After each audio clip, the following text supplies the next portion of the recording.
Hi book lovers! I'm going to give you guys today 15 recommendations for 15 different tropes with 15 different authors. And before anyone comments, yes, I did try a blue eyeshadow today because I thought, oh, I would match my blue top today, and I'm not loving it, but I didn't have the time to redo it, so we're just gonna wear it with confidence. But we're not here to talk about that. We're here to talk about recommendations, and I love these kind of trope recommendations. I just did the Marriage of Convenience trope recommendations, where I gave you just for that one trope a bunch of different recommendations in different genres. And I do want your help in this video as well, because I love to do these kinds of videos, and I want you to comment what's your favorite trope. What trope recommendation video would you like to see next? I know there's so many tropes. There are even more than 15, of course. I just chose randomly a bunch that I could think of, and also try to give you guys different books and especially different authors. And of course, a book always has more than one trope, so it was sometimes hard to decide which one I wanted to do for which. But I think this list is quite fun. So let's jump into it, and don't forget to write that comment below. Quick side note, I ordered the tropes alphabetically because for some reason I have that fear that you guys might think that I ordered them in terms of how I like them. I would tell you guys if I ranked them this way. Just so you know, it's an alphabetic order, not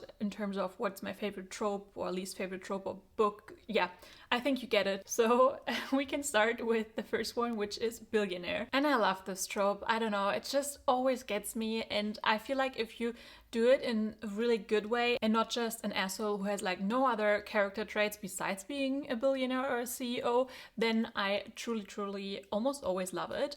And the one I chose for this trope is Megan Quinn's A Not So Meet Cute.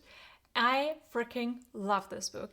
And the reason why I love it is I think this is truly one of the funniest books I ever read. Can we please put this into a movie? I feel like it would be such a great comedy with like romance. It is so funny, and I really like the dynamics between the two. And this is the first one in like this Brothers series. I forgot the name, I'll put it up obviously. But this one is just so cool because it also has fake dating. They don't only have to fake date, but they also have to like have a fake pregnancy, and I hope no one feels offended by that. But in this book, I think if you want to have a good time and don't take it too serious, then this was just so much fun and really hilarious. I laughed out several times during this book, so definitely one that I would consider for you guys to pick up if you like the billionaire trope. The next trope is brother's best friend. I don't like this trope when it's like a huge conflict that they can't be dating because he's like friends with the brother, especially when they're like older and all adults. But I do like it when there's tension because of that. And the book I chose for this is Fair Catch by Kenny Steiner. And here you also have like the enemies to lovers aspect, because she really doesn't like her brother's best friend because of something that happened in the past. Riley just can't forgive Zeke for something he did to his best friend, so her brother. The brother forgave him and they're still friends, but she still holds on to that anger. They also have to room together, so you have forced proximity because they're both on the same team, and Riley is the only female on this football team. This is football, right? Yeah, college football. And I think this is just so much fun, and I really like the whole series in general. This is the first one. I didn't love the third act breakup in here, but in general, I really do like Kenny Steiner's books and would recommend the whole series. So this one is for brother's best friend. Then we have enemies to lovers. And I know that the opinion out there is often that in contemporary romance, you can't have a true enemies to lovers.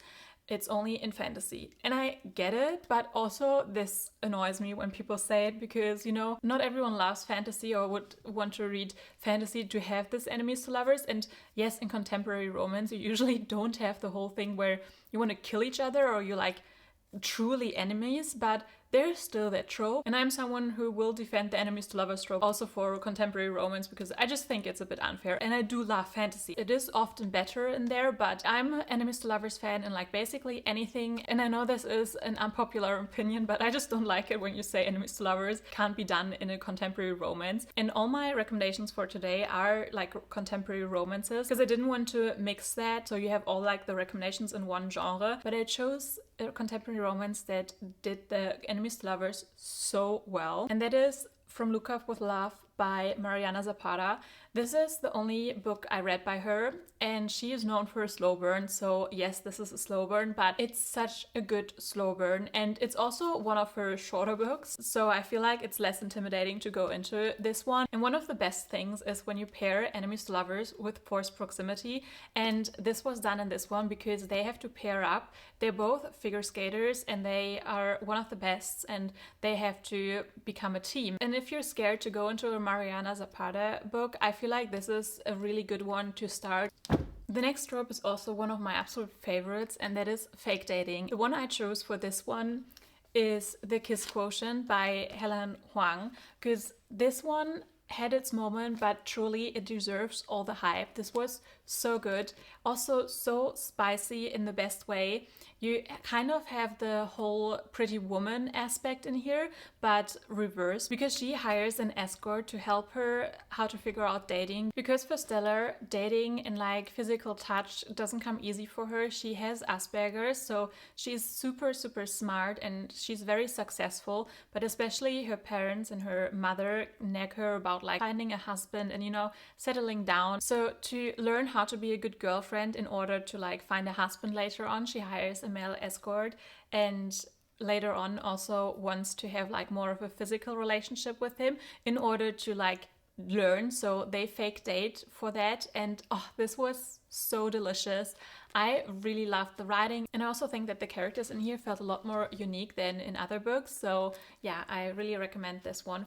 The next trope I have here is forced proximity, and I already mentioned a few others. There's also forced proximity, but the book I chose for this trope is Flawless by Elsie Silver. This is the first one in the Chestnut Spring series, and if you haven't tried it yet, here's your signal to try the series because it is that good. And in this one you have the bull rider who says in the media that he doesn't like milk, but in bull riding that's actually a thing and looks bad on his image. So his agent assigns his own daughter to like babysit him basically, and during the off season they have to spend like a lot of time together, and she has to train him for like the media and just keep it in check that he doesn't do anything else that's bad. And the ultimate like forced proximity is of course when you have like the only one bed trope or only one room trope, and you have that in this one as well.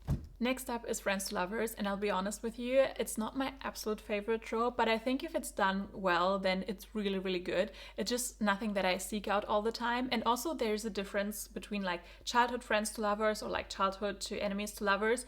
I'm talking now specifically for just friends to lovers, so when they're already a bit older.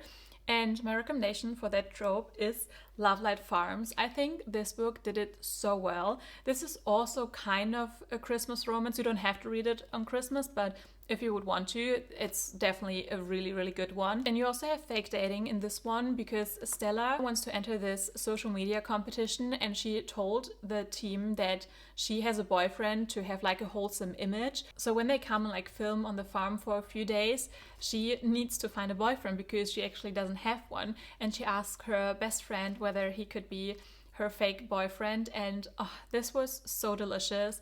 It was so sweet, and especially in the end when they kind of talk about how they became friends first, it just does make sense, because that's something that often annoys me in like a friends to lovers when they've always been in love anyway, that I sometimes don't get the point of like why they just didn't talk about it. It's just not my favorite, but in this one it was done very well, so I definitely recommend this one for friends to lovers.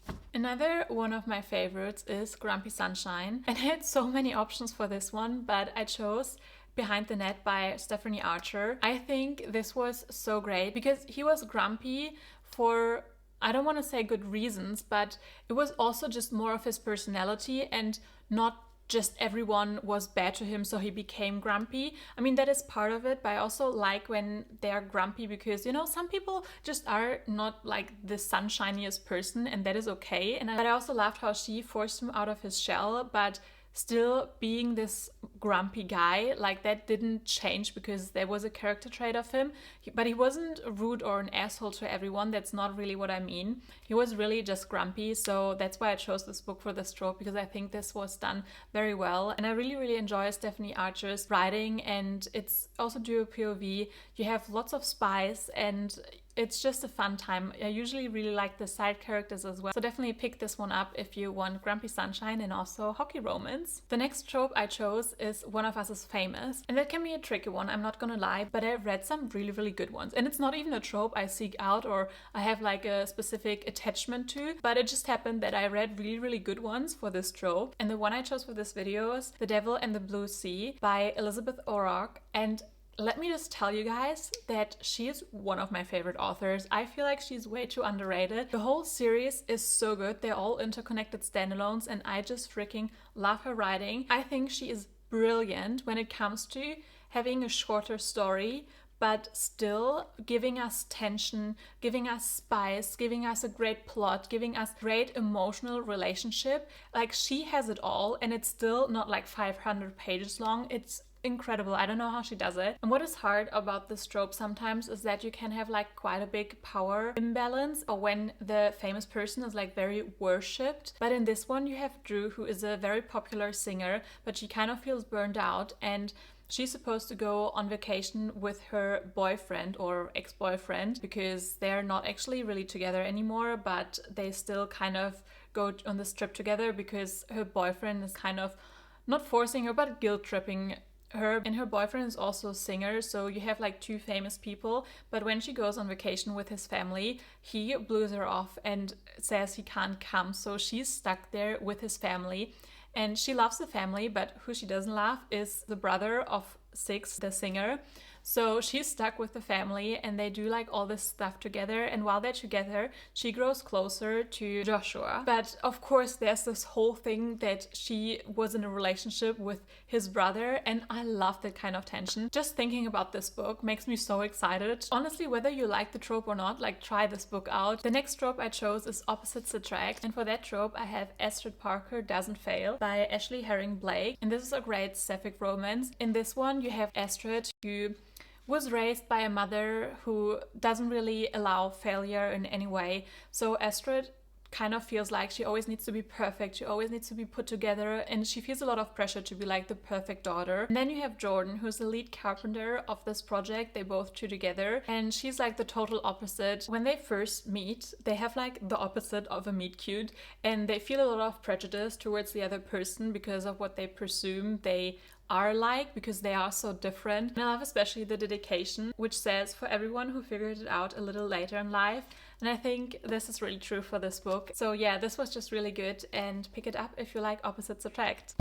For a second chance romance, there are also so many options, and I chose Happy Place by Emily Henry. And I think in general, of course, this book is widely loved, but for a reason, it is really good. I'm not obsessed with her like others are, but I still think that this book is really great, especially if you want a romance where the romance is only one of the storylines, but you have so many other plot lines as well. I think Happy Place is also amazing for like friendship dynamics and figuring out what you really want in life. So it has like other aspects as well, and it's not just focused on the romance, but the romance is second chance and also fake dating your ex. If you haven't picked up an Emily Henry book, then maybe pick up Happy Place. Number 11 is Secret Relationship. Definitely a trope that I don't read all too often. What one that came to mind was Throttled by Lauren Asher, and this one is also brother's rival, and that is the reason why they kind of have to date in secret. I think by now you know that I love Lauren Asher. I love this series so much, and I think this one is really, really, really, really great. It's dual POV, it's very spicy, it's very emotional. So if you like that trope, I highly suggest picking up this book.